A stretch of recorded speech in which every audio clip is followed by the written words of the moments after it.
Peace and love, y'all. It's your brother A.D.V.I.S.S, and we are here with episode 11 of What's the Word Wednesdays Season 2. And as we usually do, I'm going to throw in the topics for today in the comment section, as well as I'm going to throw up the logo for a little bit. But as y'all are coming in, please let your brother know how you doing, how you feeling, and mostly, what's the word? What's going on around you? So we'll leave that up for a quick sec.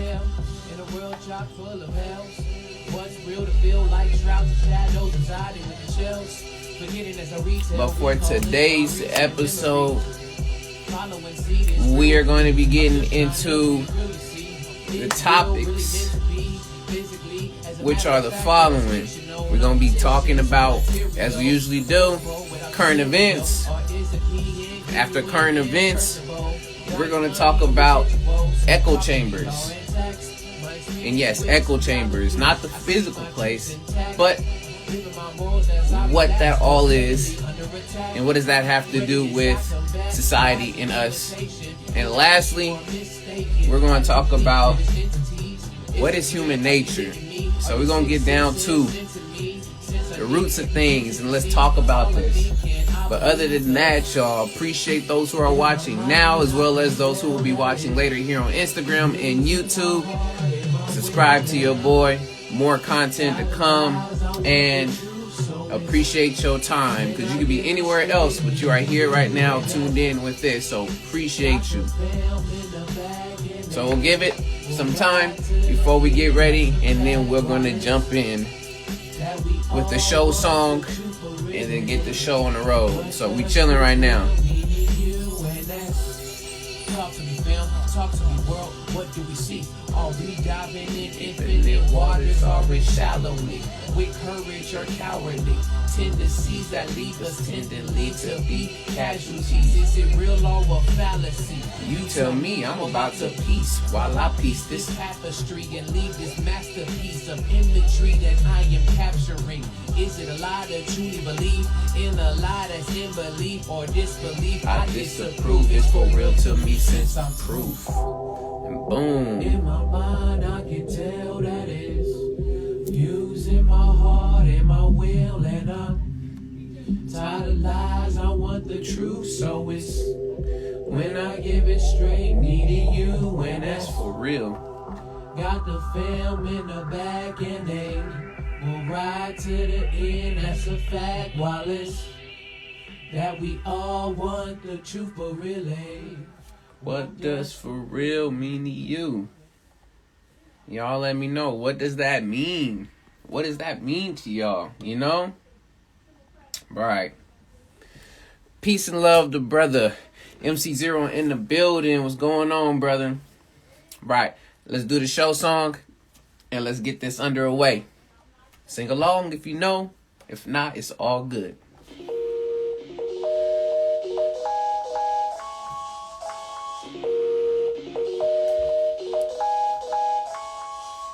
There's always a lot of talking things going on. But what you've heard, let them know. What's the word, y'all? What's the word? What's the word, y'all? What's the word? What's the word, y'all? What's the word? We tell them like, what's the word? What's the word? What you heard? We gotta know, yeah, what's the word? Peace and love, y'all. It's your brother A.D.V.I.S.S, and we're here again with episode 11 of What's the Word Wednesday, Season 2. Shouts out again to all those that are here now, those going to be watching it later, Instagram and YouTube. Tune in to your boy, subscribe, do all of those things. So appreciate y'all. And for today's episode, these are the 3 topics that we are going to be getting into. First thing, usually do, we're going to talk about current events. So y'all let me know. Anything currently going on, throw them in the comments. We want to figure out what's going on around us, either in a worldly aspect or even just in our neighborhood. What's going on? What's the word? second topic, we're going to be talking about echo chambers and what does that entail when it comes to either us or the world in general of echo chambers, the meaning. And lastly, we're going to talk about what is human nature, since it is such a huge thing that is always talked about and discovered. There's theories, all these other things, but at the core, what is human nature? So with that, y'all, let's jump into the news. Let's get these current events going. So, alright. So I'm gonna pull it up. So I got two windows open. I got like a whole grip of stuff that I wanted to share. Yeah, I want to sing along. What's the word, y'all? Hey, you here, brother. That's the main thing. Appreciate your time. Appreciate everyone's time. Alright. So, just some more updates on the state of affairs when it comes to the shots and either the effectiveness, the efficacy behind it, and the talks of hesitancies of people taking it. And I just wanted to be able to share not only just the one perspective that I may hold about wanting to do research before further even thinking about a shot, but I wanted to give the other side and let those people come in and from the news give you a little bit more information on the opposite side. We all about wholeness over here, getting multiple sides and perspectives. What's going on? Big Sue in the building. What's the word? Let them know. How y'all feeling? Throw it in there, Sue. Throw it in there. But this first update, we're going to be talking about those different things surrounding the shots. So, first thing, this is from MSN Business Insider. Headline reads, 1 dose of Pfizer, or the Pfizer, I'm sorry, not Pfizer, I was thinking Visine, but the Pfizer or AstraZeneca vaccine cuts COVID-19 spread up to 50% within a household, a study found. So, what's going on here is that just even 1 dose of either Pfizer or AstraZeneca vaccine has been able to cut transmission within the home down by 50%.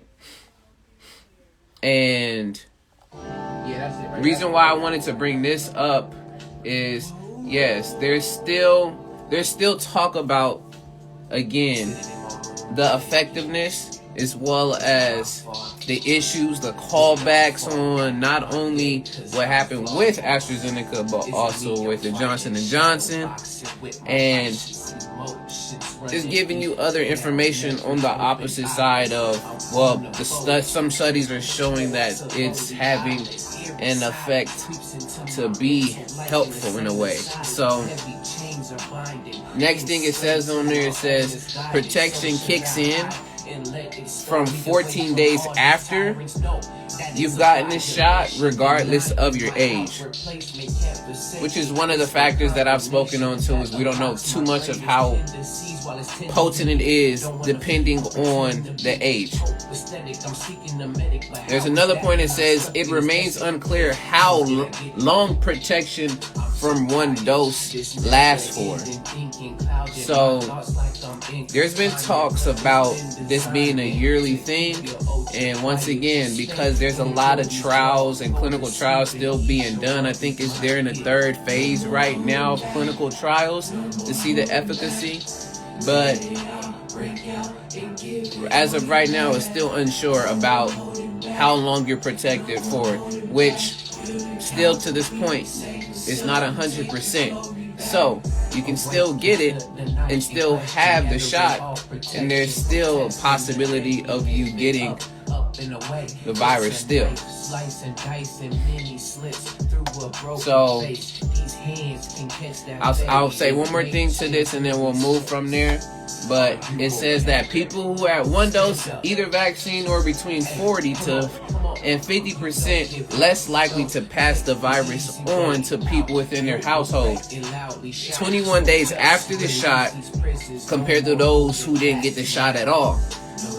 The study authors, it's from the Public Health England, said in their paper on Wednesday. Posted Wednesday. So I'm not going to go any further more into it in this article, but there's information out there speaking about how certain of these shots are actually cutting down on the spread, which most of the attention right now, that is the case. Alright, second thing,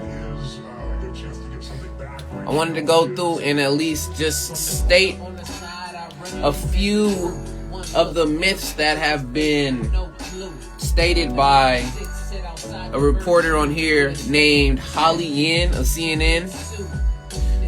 So let's see. Alright, before I do that, what you got his brother said, I can tell you that after my second dose, my back was hurting like a sharp pain right in the middle. It's crazy, but they say it's your body building immunity.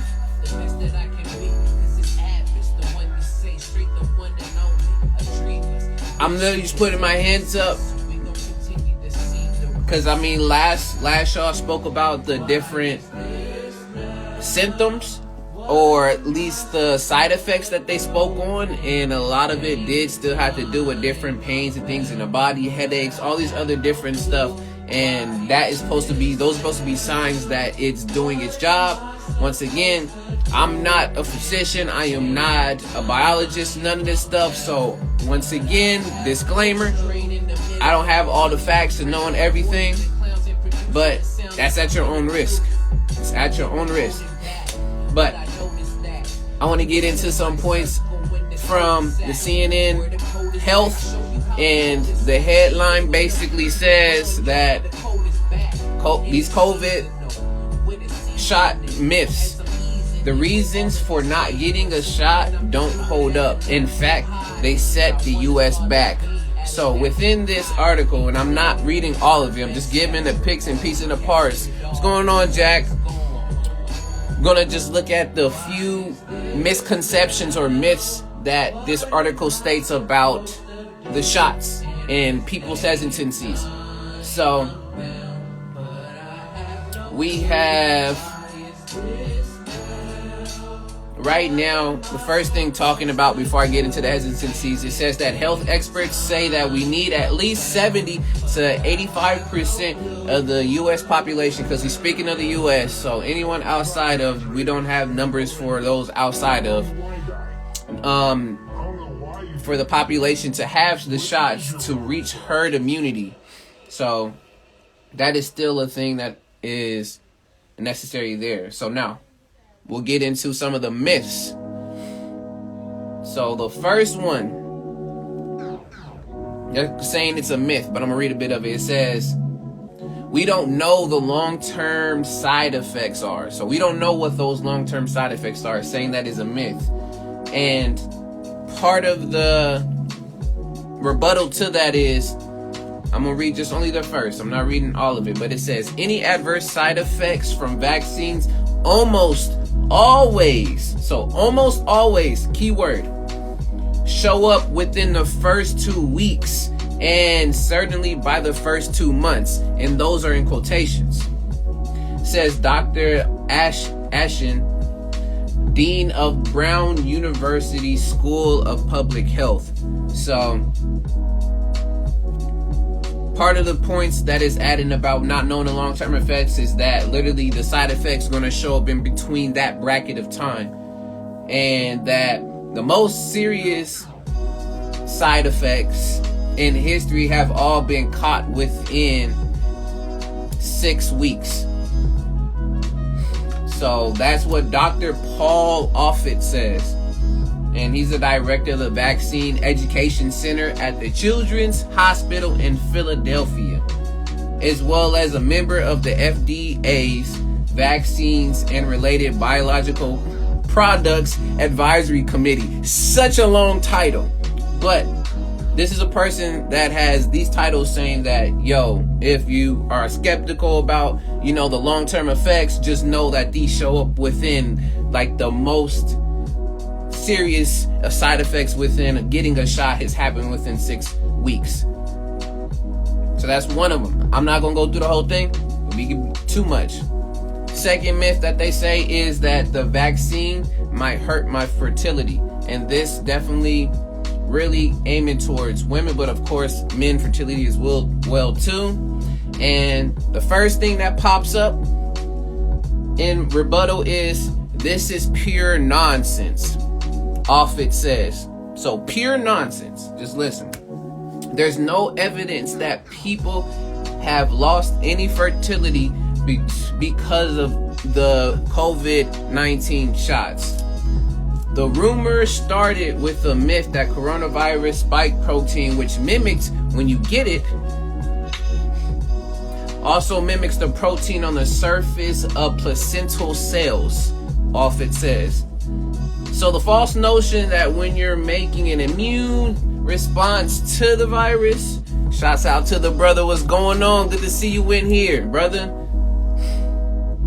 You also will inadvertently make a response to the placental proteins, which then will make you less likely to be fertile. So right now it's setting up the claim of basically saying that there is no correlations or any connections between getting the shot prior to show whether if you have low fertility or not.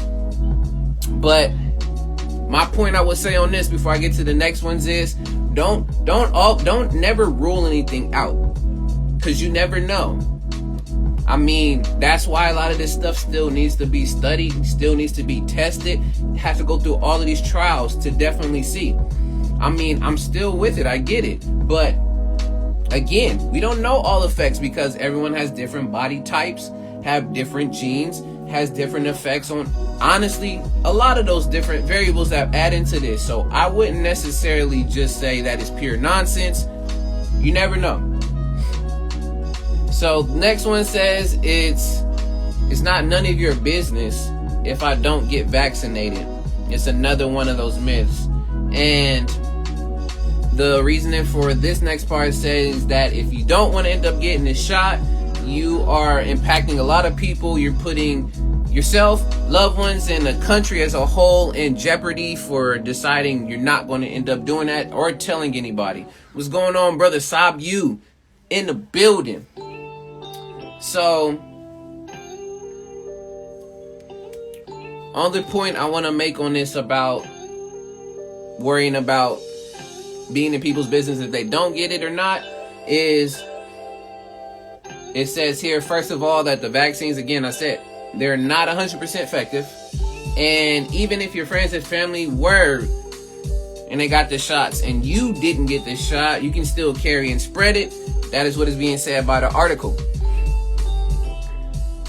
So the whole thing with it is, if you're not going to, is to still do your part to stop the spread. But then at the same time,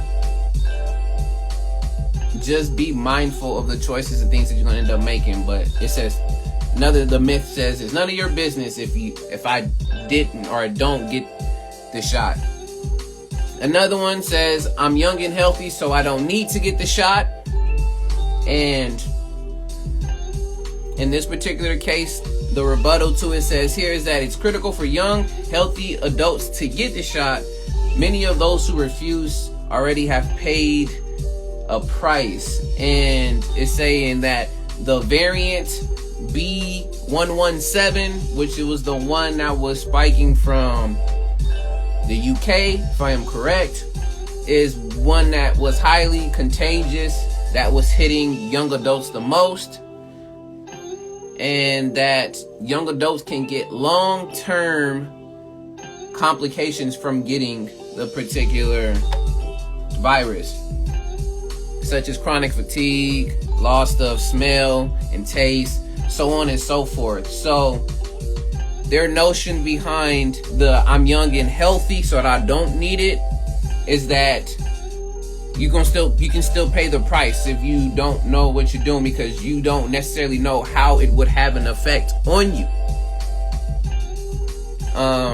So that's just that one on there. I'm just giving out these points. What's going on, brother B? What's going on? And the last few ones, so we can keep going, is that these shots only have emergency use authorization, not fully FDA approval. Once again, I'm going to say it again. The next myth that they have on here is that these vaccines only have emergency use authorization, not full FDA approval. And the first few sentences in here that speaks on it, it says, it's true that the Pfizer, Biotechnic, Moderna, Johnson & Johnson shots have emergency use authorization from the FDA and not full approval yet. But that's only because not enough time has passed to show how long the shots stay effective. And this is what, again, the doctor offered, this is what he is saying. And it says, for to really do this, they would have needed to do a 1 to 3 year long study to see the effectiveness. But since the spike and the numbers of people that were dying from it, they had to get it out immediately. So, and like it says it here too, it said that also the effectiveness and efficacy data in the phase 3 trials and now in real world is excellent from what he is saying. So just know, yes, you take this, it is emergency use authorized, but it is not Food, Drug, and Administration approved. And literally everything is just a risk. So it's all up to you. Just make sure you get informed with a lot of these things. And the last one, it says that I've already had the virus, so I don't need to be vaccinated. And the rebuttal on the top says is, even if you had the virus, you still should get the shot because the immunity you get from the shot will likely be longer or stronger than the immunity you got after getting infected with it. And it gives some more points to like why and all of this, that it's the reasoning to, you know, why you should. Like I said, I'm not gonna run through the whole thing, but these are all different articles you can find. I'm getting stuff from CNN and CDC itself from the source, and there's a lot more, but I'm not gonna go through all the further ones. But just know that either way, if you do or you do not, just make sure you do the research and you are definitely sure about what you want to end up getting into when it comes to it. And the last thing I wanted to speak on when it came to at least the whole topic right now, we're talking about the health and really more so updates on the shots, is that the CDC issues first set of guidelines on how fully people who have gotten the shots can visit safely with others as well as go outdoors. And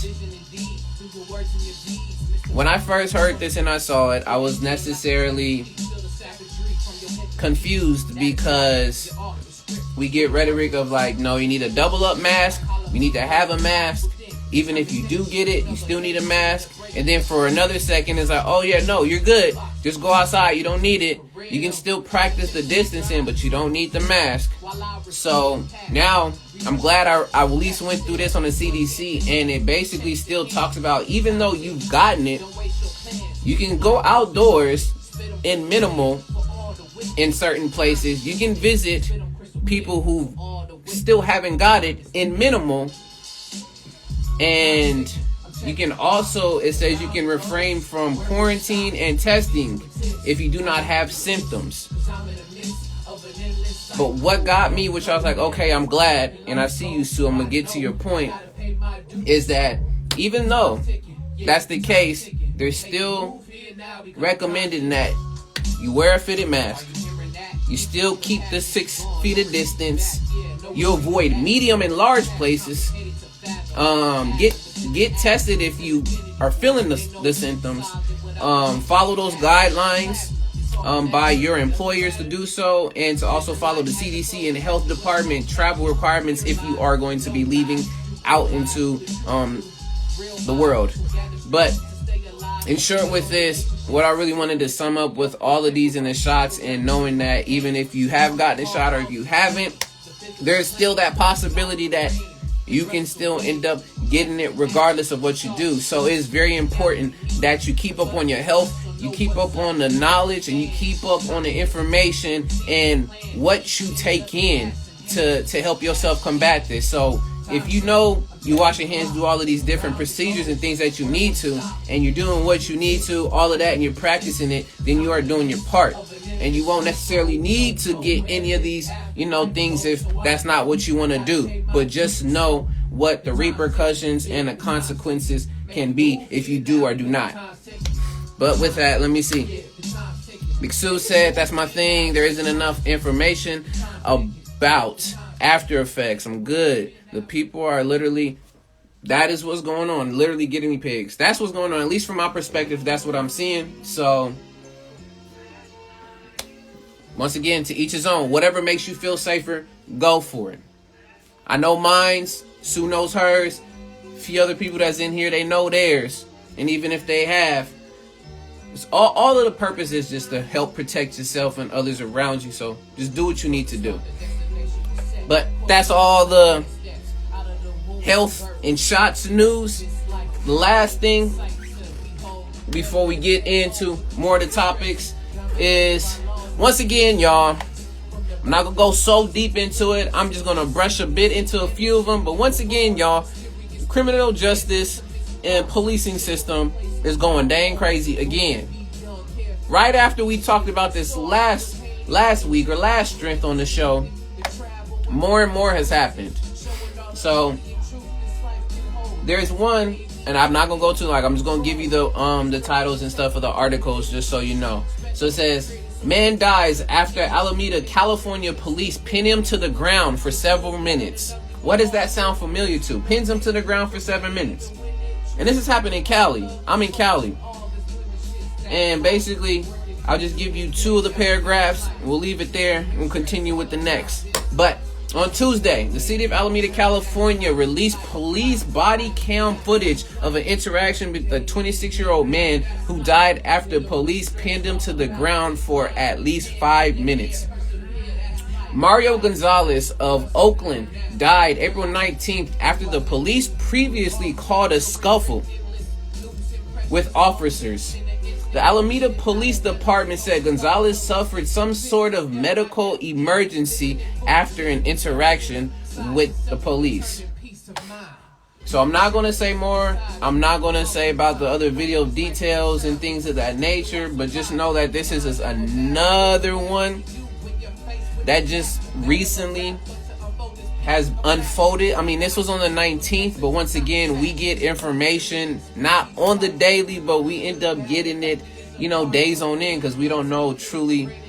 We can't get to, it's everything. This is always going to be, it's not only just U.S. news, it's world news, it's everywhere else, unless you're looking at local news reports.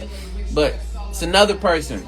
I don't know the whole situation. Don't know if he was running, what he had, all these different things. So we can't take it to all those factors. That's why you usually just wait until all the information has been put out, and then you're able to put that all together. So I'm just leaving it there. It's just another head news of that.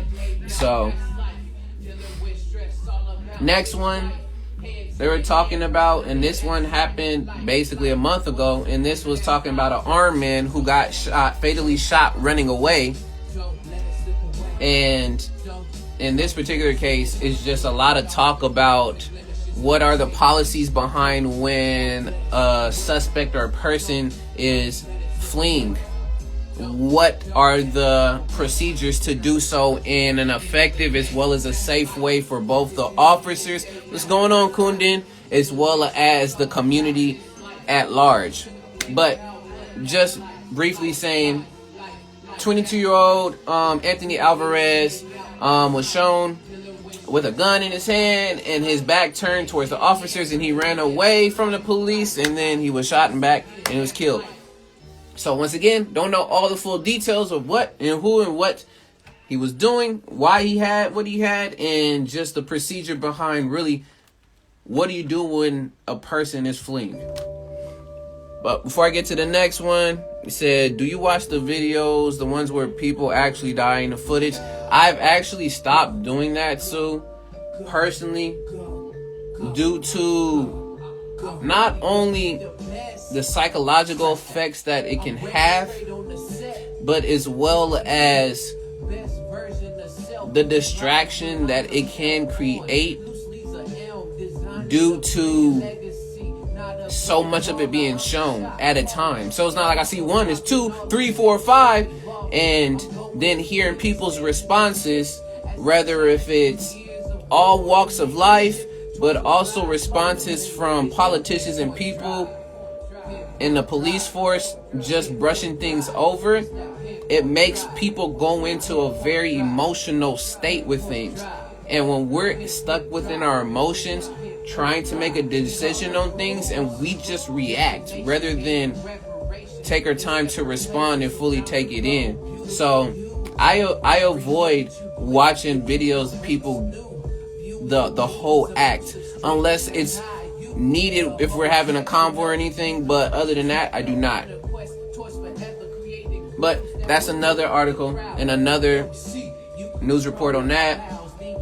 The other one too, again, there is a civil suit going on with the Andrew Brown Jr.'s death too, with another unarmed black man was shot, some say executed, trying to avoid the cops and police officers, so driving away, and basically was shot and killed. There's so much going on in there. So once again, like I said, I'm waiting for a lot of the information to pull all the way through before making final assessments. But a lot of it is not looking too well. Again, when it comes to the police force, there was a video I saw of how they mobbed together in the back of a pickup truck. The way they mobbed almost kind of made it a little reminiscent of a lynch mob, to be truthful. But once again, I want to make sure all the data and evidence is there, but the way that it's looking is not looking good again. But time and time again, it's starting to show you. It's a repeat of stuff. A repeat of. And lastly, with this, so then we can continue and start rounding things out, is, again, this is another one concerning all of this, is family attorneys for unarmed man shot by deputy says failure of communication between dispatcher and officer led to shooting. So, after the fact, and I'm only going to speak to this, after the fact, when a situation and things happens, that's why this saying of shoot now, ask questions later is a detriment. I get it. I have people I know that are police officers that are on the force. I get situations in where you don't have a lot of information when coming to a scene. But it's starting to show me time and time again, and show us time and time again, dependent on the individual and how they look, there is a big difference between how policing politics and addressing people goes. What's going on, Cuzzo? Good to see you up in here. Prolific Hands in the building, y'all. If y'all didn't know, this is the king of Wakanda in the building. I'm just playing. But with me to sum all of this up, it just goes to show you the inequalities when it comes to policing, when it to different shades of folks. Some of it, we get down to it, can be valid, but there is still a lot of things that need to be approved upon, as well as need to be followed. And the biggest word, which I guess it's a bad word because people don't like to hear the word, is literally accountability. That's all a lot of people are looking for. Not only just the justice, but the accountability. Own up to the fact that you made that mistake. Do what you end up needing to do to get better and do better. Don't just keep repeating the same thing over and over again, expecting a different result and not thinking that nobody is going to end up saying anything about it. So my main thing is just the accountability. And when are we going to end up really getting that? But with that, y'all, that's all the news. I do have another article, but I want to jump into the next topics for the show. But other than that, if y'all have any, please throw them in the comments. I appreciate y'all thoughts. I appreciate y'all's communication and being involved. So thank you so much. So before we get to the next one, let me see. Have you looked up recent Supreme Court cases such as Guam versus United States and the recent one on free speech for high school students? Interesting. It's not as much in the news. Yes, I have not honestly known about this, and that's the thing. And I'll touch quickly on this.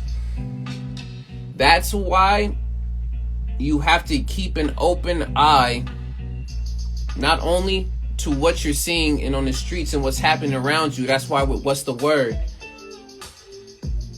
Because everything that can be pushed at you, there's an agenda behind it as well too. Yes, it's to inform, but then things like you just said, no one knows about that's going on in the background.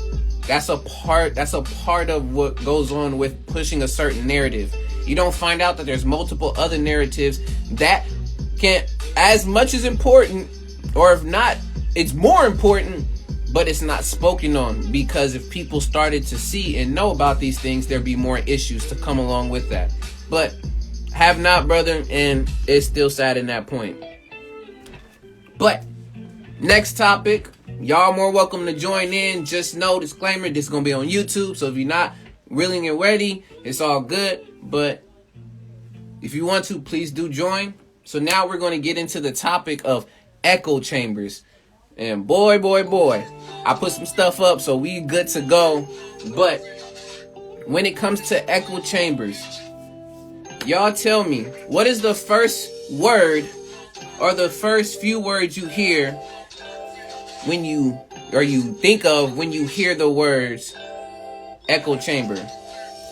Y'all let me know. Put them in the comments. Why should I use energy to understand your views? What will I get to receive? Why should I believe what you speak? You told multiple stories before, from fantasy, fiction, actions galore. Now once more, you implore me to listen. Open up with undivided attention. Not to mention, your mind's really made up. Y'all let me know. Pearls of wisdom, it's dumbfounded the way you choose your stance. Display your stance, dancing on the fence. It's virtual insanity, thinking things will change with the same results and the same reasoning. I struggle too, I ain't got time for games. Alright, as y'all are still thinking and putting stuff there, I'm gonna just throw up and just say a few definitions, jump into it, and keep it going. So, from 3 different sources, I'm gonna give you definitions for what an echo chamber is. So we have echo chamber, a room enclosed with acoustically reflective walls used in broadcasting and recording to produce echoes or similar sound effects. So that's the first part, is a noun of it, describing a place. Another one, again, still having to do with a room with resounding sound and having padding, but is used especially to create special sound effects and recording music. That is an echo chamber. And then the next definition on this one is, again, it's talking about a room enclosed space that is highly conductive to producing of echoes, partly one that has been designed and built for this purpose.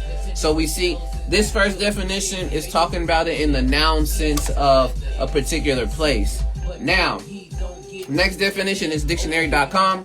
It says basically in the first one, the first definition is the same, similar to a room. The second definition is an environment in which the same opinions are repeatedly voiced and promoted so that people are not exposed to opposing views. And that's the second one for echo chamber. And let me see, I have a few of y'all in here saying said I hear alt-right gaslighting when you hear the word, okay? Saying I hear stagnant. I feel it.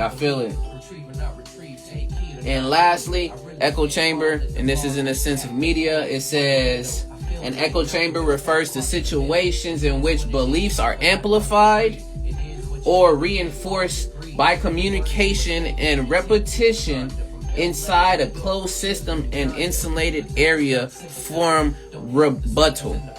So, in small words, again, talking about you're in a specific place and environment where other outside views are not able to get in, and very similar views stay within there. So, when thinking of echo chambers and their prominence and their effects, when it comes to polarized ideas, beliefs, and concepts, in this sense, echo chambers do more harm than they do good. And this is in my perspective. Reason being is, when you are in an echo chamber, it has said, even in itself, we're going off of both of the definitions. You're in an enclosed place where only the sound and the perspectives of others that have similar views and similar thoughts of yours are within. And it is basically blocking out and protecting, quote unquote, protecting yourself from other outside opposing views. And what that ends up creating in itself, from what I see, it creates the sense of extremism on particular topics, as well as it creates a lot more of division and openness because of the fact that it is enclosed. This case is closed. Another key word is being it's closed. It's not open to anything. So I can tell you that apples are healthy, but if you're in that enclosed group where all you know is that apples have done more bad than good, you end up staying in that enclosed group, saying that no, apples are bad, have nothing, no nutritional value, helps me in no way, shape, or form. So I just know that it is. And what you're going to do is, exactly, so the yes man syndrome, what's going to end up happening is you are going to end up engaging in, this is another word, and I want to make sure that I pronounce it correctly, is the sense of homophily, which homophily basically is the tendency to form strong social connections with people who share one's defining characteristics as in either age, gender, ethnicity, social status, and personal beliefs. You start to create these relationships based on the fact that, once again, our strong connection as human beings to want to connect and belong in a group. So in a sense, we start to begin to create not only the yes man effect, but we also create this tribalism and this mindset of, we spoke about it before, is us over here versus them over here. And we forget the middle ground where another perspective can blossom from. So, echo chambers, in its sense of what it's used for, does more harm, especially when it's a repeatal of a process of information being shown to you, because once again, there's a such thing as fake news, false information, and unedited facts that create that damaging thought process around a particular thought or issue. And if you are heavily set on it, and if anybody comes and tries to add anything different to it, we begin to be stuck in not only an emotional response to it, but since it's something that's now connected to your identity, it becomes a personal attack, when that is not the case. It is not an ad hominem. An ad hominem is, yes, it is a personal attack where it does not speak on the issue or the topic, but it attacks the person.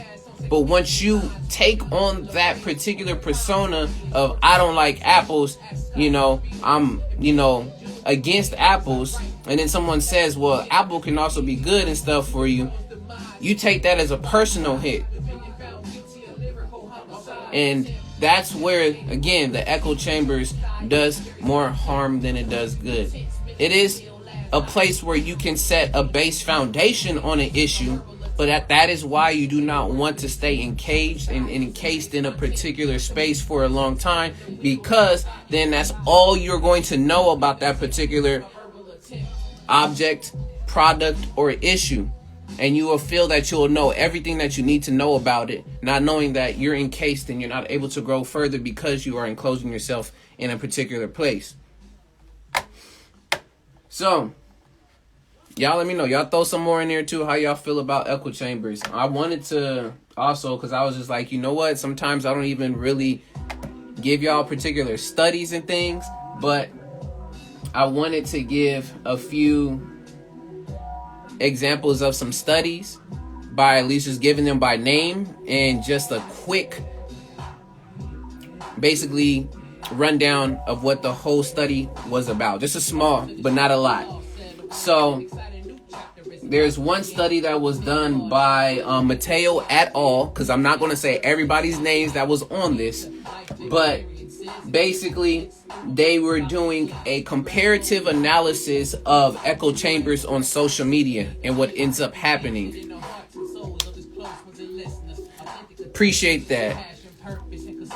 And so, look at, he says echo chambers would not be a good place for mixing. And in the definition in itself, it says that it's a good place to record. So, once again, differentiating information. I appreciate you sharing that, brother. But yeah, echo chambers. And it will make sense if you really want to break down the word in itself too. Echo chamber. If you're really trying to record smooth vocals, now we're going off of not the perspective of media, and I'll get back to the article. But if you really want to record smooth vocals without any other added on effects, the echo chamber would not be a great place to do so. It defeats the purpose unless you want your whole song to echo, but to each his own. You never know. But let me get to y'all comments and then I'll get back into this. But let's see. It says, nah, how you gonna record with an echo? Exactly. Said that's true. But sometimes the very world itself is such a huge echo chamber, we need to build smaller resonance chambers. I like that. Inside it to protect ourselves and build real learning. I feel that. But I will say this too, to your point, is if this world is a big old echo chamber, and this is just me being literal to the point, and I can be wrong, you can end up correcting me. I'm not the end all be all of knowledge, but if the whole world is an echo chamber, then that would mean that everyone within themselves would end up echo the same sentiments. So we wouldn't necessarily have these issues that we have now. If the world, I'm saying in a literal sense, if the whole world was an echo chamber and we all echoed the same sentiments, a lot of these issues that we would end up dealing with right now would all be one-sided. There would not be no in-between, it would be this or that. That's just me in the logical point. I see where you're going with basically saying to create within your own groups to have different perspectives, to have that to grow. So I get you on that point. But in a literal sense, if you say the whole world is an echo chamber, then there will be no room for another particular side. But let's see, add on. And sometimes these Renaissance chambers are wrongly derived as echo chambers by dominant powers. False advertisement and false claiming on a lot of things, yes. So, one of the articles, again, I said is by Mateo et al., because I'm not going to be saying everybody's names, talking about how they did a comparative analysis of different echo chambers on social media. And these were this is from the abstract, which gives what it was in the results. So I'm going to read it and then just let y'all see, at least from one study, what they've said. So, recent studies shown that online users tend to select information adhering to their system of beliefs, ignore information that does not, and join groups. We talking about echo chambers around a shared narrative. Although a quantitative methodology for the indication or identification is still missing, the phenomenon of echo chambers is widely debated both at scientific and political levels. To shed light on this issue, we introduced an operational definition of echo chambers and perform on massive platforms such as Facebook, Twitter, Reddit, and Gab. I don't know what Gab is, but it's another one. We infer that the learning of users about controversial different features such as shared links, domains, followed pages, follower relationships, and commented posts. You're going to be looking at that. And it says our method quantifies the existence. Did I just lose my point? Yeah. Quantifies the existence of echo chambers along two main dimensions. Homophily, which I spoke on about earlier, and find particular differences between and across media, and the interaction between the bias in those informations as well. Diffusing between likely minded peers. So basically at the end it was saying that again, we find support for the hypothesis that platforms implementing news feed algorithms like Facebook, and I'm gonna say Twitter as well too, Instagram in there too, may elicit emergence of echo chambers.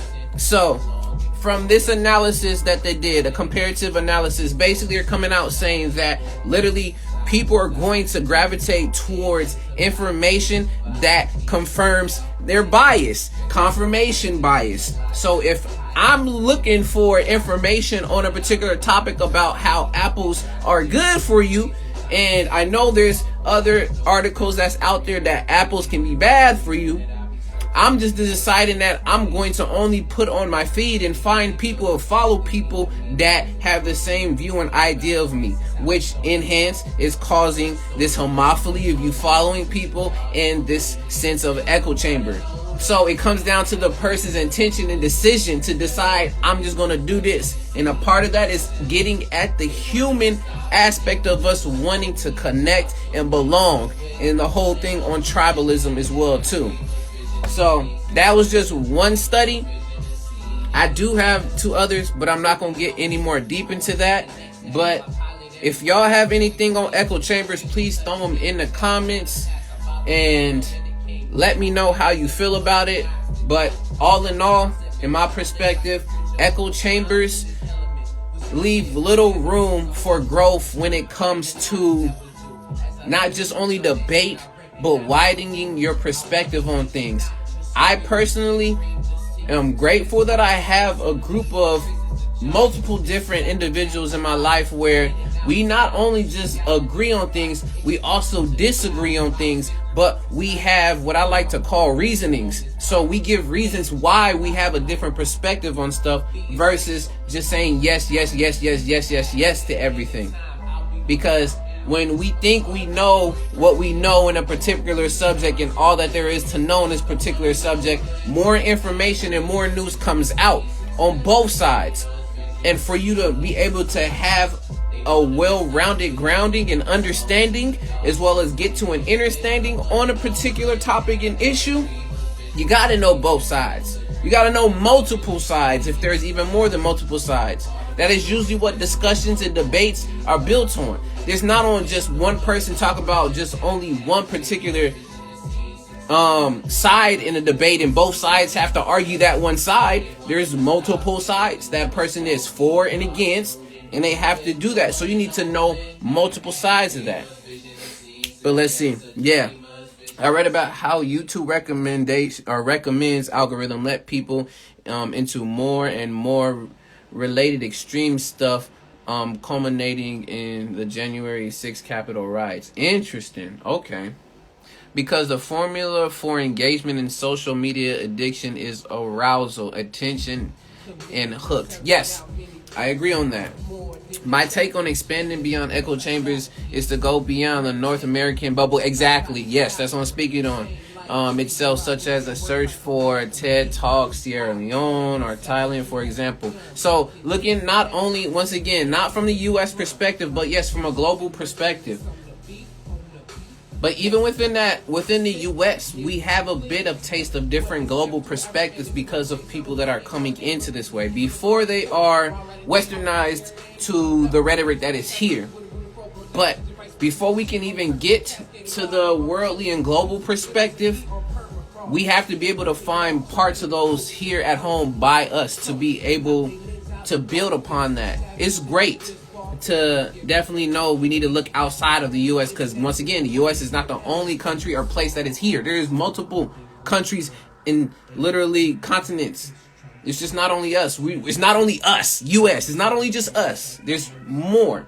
So starting at home and finding people to build off of, and then looking outside in the world and seeing what other people's perspectives has, helps to add to really cracking on getting out of echo chambers.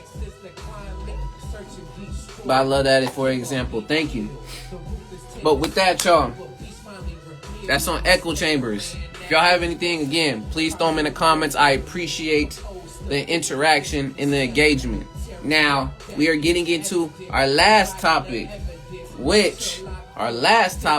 y'all are more than welcome to come on and speak as well, too. But our last topic is going to be looking into what is human nature. I'm going to say it again.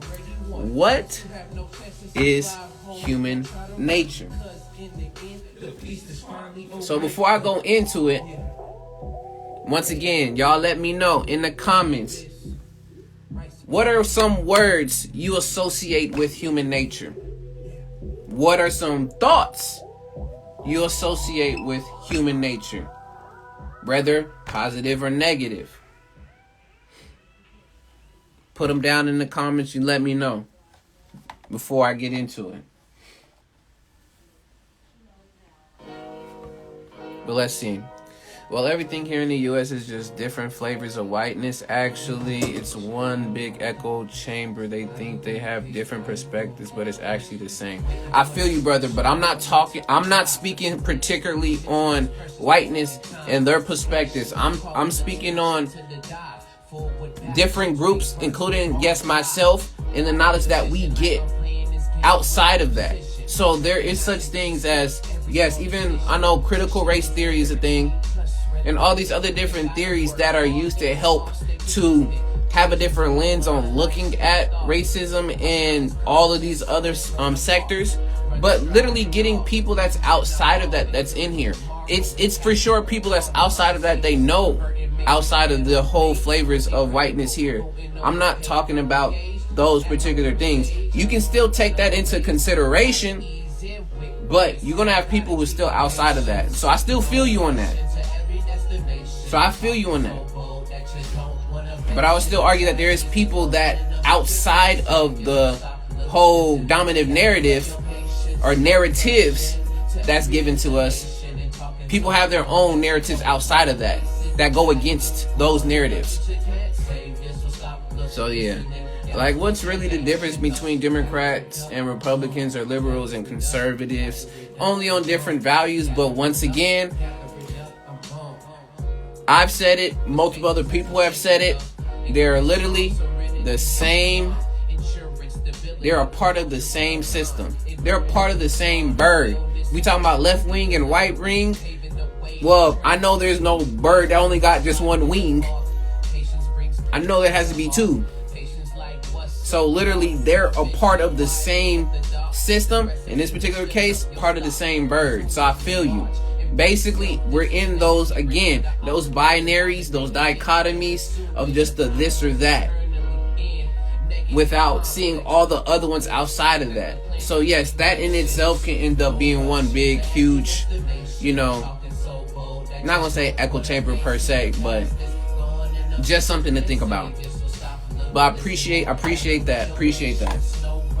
But y'all let me know, what do y'all think of when you hear the word human nature? What are some words, thoughts that you associate with human nature? Stop, look, listen, and gather up your patience.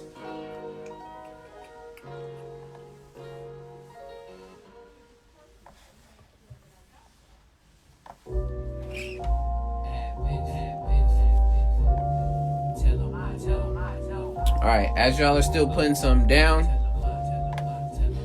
I went ahead and I looked up. There is 50 examples of words people say when they think of human nature. And I'm going to say a few of them, as well as I'm going to give definition, and we'll continue on with it. But in this particular case, from simplecapable.com, it says, human nature are the common dispositions, characteristics, and capabilities of people. These are foundations of human thought and behavior. So these are a few at the bottom. I'm not going to read through all of them, but some words that pop up about human nature. We have need, instinct, self, relatedness, motivation, emotion, empathy, sympathy, imagination, creativity, art, competition, social comparison, social status, growth. Like the brother said, human nature is constant growth. Yes, sir. Intuition, knowledge, language, technology, communication, strengths, experiments, weakness, control, politics, fear, love, angst, philosophy, and spirituality, transcendence, altruism, and morals. These are just a few out of the 50. But when we think of human nature, at least from what I've seen, an aspect that I think about, and I'm giving another definition too, is that it says that this is a concept that derives from the functional dispositions and characteristics which include the ways of thinking, feeling, and acting that humans are said to have naturally. So nature being that natural, and human being the being and the person, as well as, I'm going through some more. It says that it is the psychological and social qualities that characterize humankind, especially in contrast to other living things. So besides us as beings and also animals, but seeing how we have differences compared to the other animals within the animal kingdom and the whole hierarchy of animals. And then the other one saying that it is a sum of qualities and traits shared by all humans. So these are different things that are all shared within the human reality. So when we're thinking of that and we're thinking of human nature, there's so much that we can delve into when it comes to it, but at the core of what we're speaking on, like, what is it in plain simple, we can do that. So that's cool. Wikipedia says it's a fundamental ways of thinking, feeling, and acting that humans are said to have naturally. Yes. But once again, what is human nature? Is it all of those traits together? Is it separate ones? Is it that humans are inherently evil? Is it that humans are inherently good? What is the core aspects of when we think about human nature? And the reason why I bring up the good and the evil and a whole set of that too, is one of the words that associated, or at least on there was associated with human nature, was morals.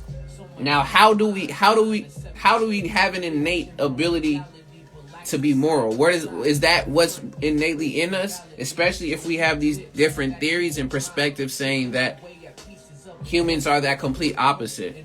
And I'll give a few, as well as I'm also going to give a few some other different particular traits that they say that is found in all humans, and y'all can agree to disagree, or you can even add more of your own.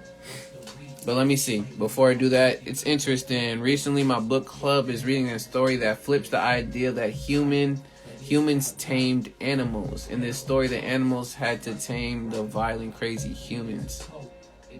Interesting. Yep, you're right, Sue. Sounds like an interesting book for sure. Of animals having to tame humans. Interesting. Reason why I bring up these different philosophies is, or this idea, is because it's been argued throughout century and time, going back to Greek philosophy, whether with Aristotle, Plato, Socrates. They've had their definitive thoughts when it came to what human nature was inherently. Then you come to other Western and Middle Eastern perspectives, whether that had to do with the likes of Hegel, which Hegel is also the dude who did the Hegelian dialectic, which I say look up the Hegelian dialectic. Charles Darwin with the whole evolution, the theory of evolution. You have Freud, Sigmund Freud. You have Karl Marx. You have Nietzsche, if I'm saying his name right. I'm terrible at pronouncing names. And Sartre. There's a number of different folks that have spoken on that these understandings of human nature can be seen in different various ways, as well as them being ideas or forms of a human. So I just wanted to throw at least those bits things out there. Now I'm going to another post that speaks on at least 6 characteristics that define human nature. So these are going to be 6 different characteristics. Y'all can agree to them or not, whatever it may end up being, but throw your thoughts in there. What's going, brother? KZ in the building. Good to see you in here, brother. What's the word? I think the term human nature contains the fundamental assumption that there's something unique about humans different from other animals. I appreciate that, and I thank you for that comment, because there's also another flip side to that, saying that it's not necessarily the human nature aspect, but more so the human condition, and how this is a condition that is upon us, and that's what's being used. I will say there are definitely some things that we do have that are differently separate from animals and do make us special within our own right, because when you think of different species and different animals within different communities or within the animal kingdom, they all have different roles and different specific things that make them unique, whether if it's the way they look, the way that they birth children or offspring, the way that they hunt, whatever it may end up being. There are going to be specific things that they specialize in to make them special. But let's see. It says, yeah, it's the first of a trilogy. I'm sorry, I'm not going to even try. Intelligence, part of this Chronicles. I'm not going to even say the name. But yeah, some people say it's self-awareness, and I love how awareness is playing. That's crazy. I have the song. Or double awareness. But I have seen cats seem to recognize themselves in mirrors, for example. I feel it. I hear you. There's more details and stuff that needs to go along with it. I'm not going to say that, animals are initially, they are very smart for sure. They have the intellect when it comes to a various amount of different things. But let's jump into these characteristics. Y'all keep throwing comments in here. Appreciate y'all. Rhyme Masters official in the building. Appreciate you. Much love, much love.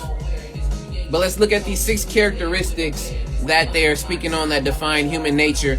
And y'all can let me know yay or nay, or there's more to it, of course. Right. So the first one that they say that is a characteristic that is found that defines human nature is being playful. And the rhetoric it says here is that you may have heard that the fact that dolphins and humans are the only species that mate for pleasure. This perhaps unsurprisingly is not true. Several other animals have sex when reproduction is impossible or unlikely. What's interesting is that few other species are generally playful as humans. So in this particular case, it's saying that humans exhibit more playfulness than other animals or other species. It's not saying they're the only ones that exhibit playfulness, but they exhibit it more than any other species. The second one, it says being scientific. So it says, as children, we learn to identify patterns. We might identify and group all red Lego blocks together, or recognize that 2-piece brick slots above other ones and put it together. We find ourselves constantly sorting the world into categories, predicting how things will work, and testing our predictions. So basically that we are inquisitive and we seek. We as humans, we always wanting to know things or know what a particular thing is so that we can put it into these categories and boxes so we can have information on how to approach or how to end up interacting with said particular box or thing. So that's the second one. So the first one being playful, the second one being scientific, the third one being legislative. So it says many animals adhere to simple behavioral rules, but none have a sophisticated system of rules, taboos, and etiquette like humans do. So I'm not going to do all of that together, but literally we have more of a structural setup of how rules and laws govern our world and our systems. That's what's being said.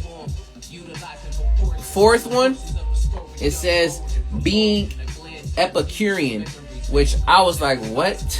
First time I've heard that word myself. But basically it's talking about how we, to humans, when it comes to eating in particular, a meal can be a labor of love, an art of work, a vehicle for seduction, an event in of itself. So having friendly gatherings, literally having, Sunday cooked meals with a whole family, it's a whole festive type thing. Whereas other animals and species in themselves, they just eat wherever they find the food, they eat it.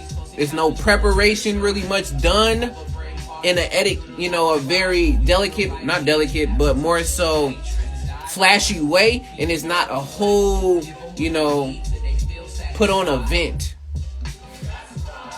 So saying that literally we like to dress up when we eat. We like to make it a festive thing when eating.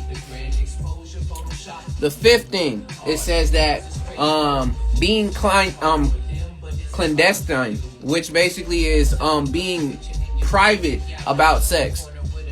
Which, that would go back into the third one about being legislative, and then being a reason why that literally behind closed doors, that's when you do that. You're not going to show, that's why they have a thing of PDA, public displays of affection, within our own rules that we have, that literally that private time belongs in a private place. Versus other animals, y'all probably seen it, dogs, cats, birds, like you be walking outside and catch a glimpse of the whole love-making action. Versus with us, it's in different places. Some can argue there's a such thing with people still doing that, but there's rules and regulations beyond doing a lot of those things. But the fifth one, they saying that basically us being very secretive and private about sex. And then lastly, the sixth one they say is being gossipy. So basically wanting to talk about different things and to just gossip about relationships and other things that are of the now. I won't really have too much more to say on that, but literally these are the 6 characteristics they say that define human nature, which is being playful, being scientific, being legislative, being Epicurean, being private about sex, and then being gossipy. Y'all let me know if it makes sense or not, or if it doesn't. If that hits on anything when it comes to human nature, y'all let me know. But what I really wanted to speak to when it comes to human nature in its, I'll say in a general sense, I see it from the aspect of, like they said before, with the emotions, the psychology, and the behavior is where I think of when it comes to, these are three core things when thinking of human nature. Thinking of the psychology, how the mind has an effect with the human nature, so our thinking process. Our emotions is how we respond or we react to things. And then our behaviors of what we do when we get all of those in line together. So I see it as a mix of the mind, body, soul connection when it comes to figuring out what is this contradiction as well as this paradox of human nature or human condition. I see it from the mind, body, soul connection and seeing how those things all interline. But let's see.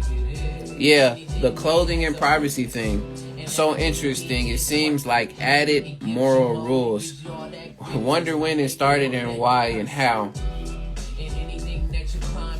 Folks in the Bible will tell you it was from the beginning after the whole Adam and Eve story. I personally wouldn't be able to know too much because within other indigenous cultures in different places, you have folks who don't have clothing, or if not, little to no clothing, and that's not a particular moral value that's set. So would that have become a learned behavior? Is that really part of human nature? And that's where I wanted to also show that not only the theories say about all the differences, whether it came down to either good, bad, or of the soul and from this particular place, is that if we're saying that it's shared by everyone, then it's hard for there to say that when there's differences in different communities and different places, is that necessarily called human nature or a human condition, when there's specifically different traits, quote unquote, that's found in one place but not in another place. So it starts to make you think then, okay, how can you really fully define and know what fully is human nature and what is and what's not? We can get down to at least the core, but once again, there always is going to be differentiations depending upon groups and different peoples and spaces. But let's see. It says that I think there's also a deep drive for significance, meaning, and fulfillment. I agree with you on that. There's a whole thing with the Freudian things about how motivation and like you're motivated for sex to do and to achieve things. So I'm with you on that. He says also a drive for status, but bonobos and chimpanzees strive for status among themselves. Yes, I feel that's a lot of different animals. So it's once again speaking in a generality, but then also speaking to a specific point, saying that it's a more of. So that's what makes it specialized for humans versus animals. We can find similar traits among all animals, but in this particular case, yes, we're specializing it in under the umbrella in the term of human nature or the human condition. So my whole thing with the human nature, like I said, it has that connection between the mind, body, soul, and how literally all the spiritual aspects play a role into how you move about doing things, because we have this whole thing of the spirituality. It's set in us, as well as the whole idea too of the behaviors, which behaviors also show too, yes, that we are a very inquisitive species, as well as we are very tribal. that we're very community based. We don't always necessarily be on our own. We don't necessarily thrive on our own. And we're not saying that's only exclusive to humans, but that's something that we see. That's why we have communities where we live. Nobody doesn't just live on one street by themselves and then the next family have their own street by themselves and so on and so forth. We have houses and places all congregated together, and that's what we call a community. We call a town, and we call a city, and we call a state. So definitely the whole thing of wanting to belong and be a part of a community, the tribalism, for sure, I know it's a piece that's in there when it comes to the behaviors within human nature or human condition. And then the aspect of the psychology or the mind of basically the thinking process. So a lot of the things that we end up doing, yes, we still have parts within our body and in our mind. The amygdala, which we have that whole primitive part of our mind that gets updated as evolution goes on. But we still have those primitive parts of the need for the survival, the need for food, and all these different things, which, yes, is not only exclusive to humans, but it is a part of our nature for us to, once again, thrive, grow, and survive. That is implanted in us. So there is programming that's done there. But what's going on is, what is a lot of that initial programming and how is that sticking? That's the whole main thing about what is human nature. It's just those programmings that are stuck there. But once we get further into the discussion, we have various different ideas on what those particular things are. But that's why I at least put it down to, in my perspective, and this could be going from a lot of either the Greek and other people's perspectives they have on it. I haven't got to look into all of them, but I always still stay about that mind, body, soul connection, having to do with the behaviors, having to do with the thought process, and having to do with literally the psychology and emotions of things, because that's what we have. So assess what you have and see how that has an impact on you. And then you see literally everybody has emotions. For the most part, there's going to be people, once again, we can get into the explicit other examples, either the outliers or the anomalies. But for the most part, we have emotions. We have certain behaviors. And it's not only just in a particular group, but this is seen through all humans. So human nature is a very, very tricky thing. It's very hard to pull down and to really want to unravel and know more about. It's very hard to pinpoint it. But finding parts and pieces that work is where people past, presently, and even into the future are going to build upon to either help further the production of the human race and figure things out, or regress. But it's all dependent on what we grab and what we get. But let's see, it says there was actually a study on the U.S. conservatives having bigger amygdalas than liberals. It was interesting. Hopefully this is done either a CAT scan, or if this was done when people moved on to the next realm. But that's very interesting to have, that you put that point there. But y'all, if y'all have anything you want to say before we wrap up, please put it in the comments. You know, if not, I appreciate y'all's time and y'all being here. And to just summarize everything that we talked about in the show, when it comes to the current events, continue to do your research and your information to make sure you make the choices that you do when it comes to health and what is all given to you, and make your plans. When it comes to the whole justice system, take notes and see how differences are shown between all peoples. And with echo chambers, from here, they can do a lot of harm when you have a continued perspective that is not fully fleshed out from multiple other sides of a situation to get a full perspective of it. So be watchful of the people that you do have around that keep saying yes to things, and don't be afraid to get that outside perspective or constructive criticism from somebody. And then lastly, human nature is, though it's a complicated thing, but there are similar things that we all do, that we all have a common understanding of. Learn to build on those, figure out what those are, and run with it to be and grow more as a human, a person, whatever you want to end up identifying yourself as. But other than that, y'all, this has been episode 11 of What's the Word Wednesdays Season 2. I've been your brother A.D.V.I.S.S. I'm grateful for y'all time. Shout out to those who are here, as well as who will be seeing this later on Instagram, YouTube. Don't forget to see more, subscribe, see more content.